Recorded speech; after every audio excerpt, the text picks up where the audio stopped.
They say John Doe 2 has been found, but that he apparently has no connection to the Oklahoma bombing. Jim Stewart reports. A humiliating scare on Boeing's newest jet with the Secretary of Transportation on board. And a new study tonight suggests that a treatment used by millions of older women may increase their risk of breast cancer. Dr. Bob Arnott reports. This is the CBS Evening News with Dan Rather. Good evening. The hunt for the elusive John Doe number 2 apparently is over. Investigators in the Oklahoma City bombing murders believe they've found him, but they say it turns out it is not the break they were hoping for. Correspondent Jim Stewart reports tonight on Doe's identity and why he will not be arrested.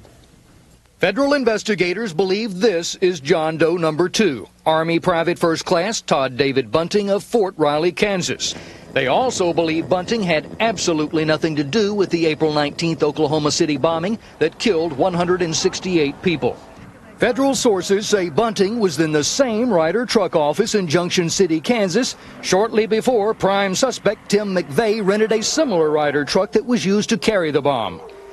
Confusing the times, a witness told agents the two men were together and provided descriptions for these composite drawings. Later, John Doe 2 got a new look as the witness admitted his memory of that man was not as good. The vague descriptions led to numerous cases of mistaken identity, as police around the nation stopped virtually any young male with Oklahoma or Kansas car tags. Eventually, FBI agents went back to Fort Riley to see if any soldiers had rented a truck around the day of the bombing, and there discovered Private Bunting, who law enforcement sources say is strikingly similar to the John Doe 2 description. That would appear to leave Tim McVeigh and Terry Nichols as the two prime suspects in the case, which will be presented to a grand jury later this summer. Clearing up the John Doe 2 question is essential to the government's case, and investigators had hoped to make a formal announcement as early as this week that they thought they had the answer. Just to be certain, Justice Department officials now say they want to review the facts once more. Jim Stewart, CBS News, Washington. A major new medical study is out tonight on the risks and benefits of estrogen therapy, widely used by women over age 50. As health correspondent Dr. Bob Arnott reports, the latest research confirms the benefits, but also finds there is an increased risk of breast cancer. Millions of women take hormone replacement therapy after menopause to protect themselves from heart disease and shattered bones.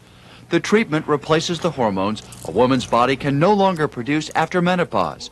Kathy Burry began the treatment 1 year ago. Being a nurse, I knew that in years to come, I needed protection for my bones and my heart. But today, researchers at Harvard Medical School report that long-term users cannot avoid the added risk of breast cancer that replacement therapy carries. There is a significant excess risk even at 5 years of use. The study of 121,000 women in tomorrow's New England Journal of Medicine reports these risks. For long-term treatment lasting more than 5 years, 46% increased risk for younger women, 71% increased risk for older women. One major surprise, adding progesterone to the standard estrogen treatment did not cut the risk of breast cancer as doctors had long hoped.